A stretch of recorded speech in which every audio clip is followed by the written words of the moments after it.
Hey guys, it's Phantom, and today I'm going to be talking about the new Transformers movie, Rise of the Beasts. It is a kind of a sequel, prequel to the Bay movies. It is a sequel to the Bumblebee movie, which Bumblebee is a prequel. So it's kind of confusing in the timeline, but we get to see the Beasts in Transformers. The Beasts TV series or that whole thing is fantastic. So seeing them in this film is fantastic. Optimus Primal is a goat. He's not really, he's a gorilla, but like, you know what I'm saying. So it is set in the 90s, and these two peoples try to help the Transformers get back home. This film is kind of what I expected from a traditional Transformers film. The first movie, of course, is the best one. The third movie is also really, really great. The second and to the fifth, it's kind of but the first, third, and Bumblebee movies are the best Transformers movies, and this one is a very close fourth.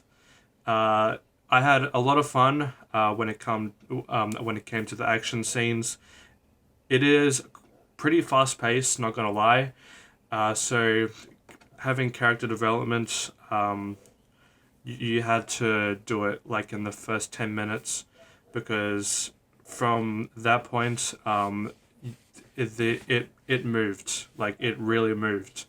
Although there was some dull moments, not gonna lie, but yeah. I'm gonna talk about the positives first. The CGI on everything is flawless.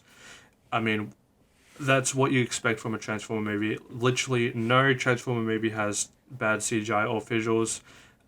Sometimes the saturation from the Bay movies were a bit weren't all that great, but the visuals is just spectacular. I wish that Marvel take notes, Disney take notes, because this is how you do CGI.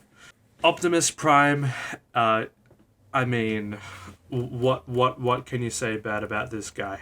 The voice acting is perfect. He is a perfect character, as well as Bumblebee.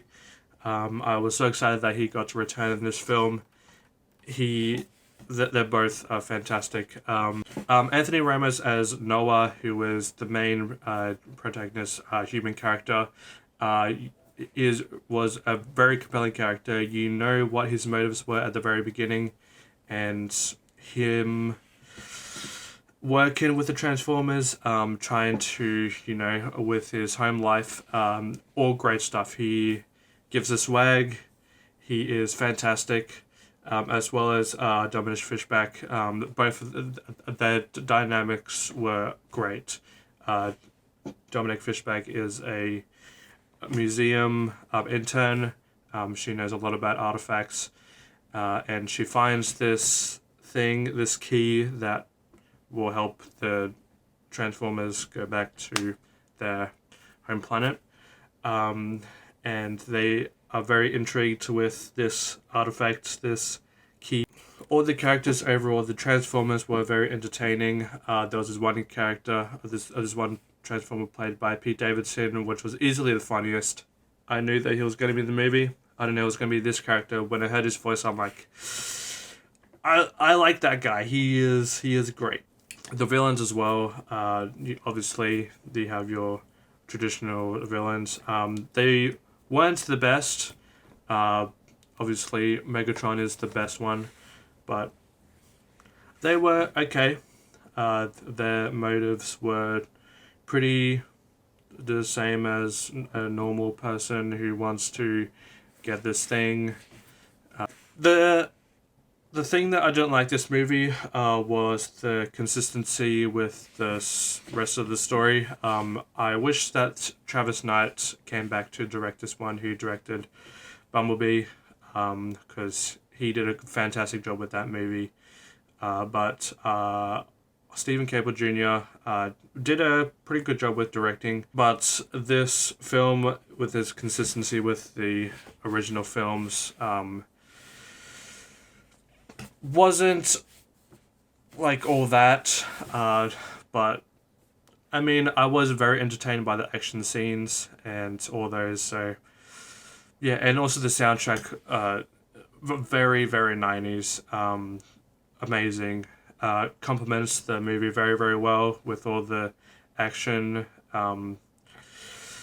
Fantastic stuff.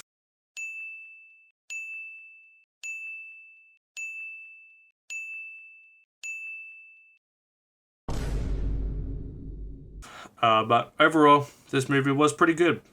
I did enjoy myself watching it. What were your thoughts? And yes, have a good one.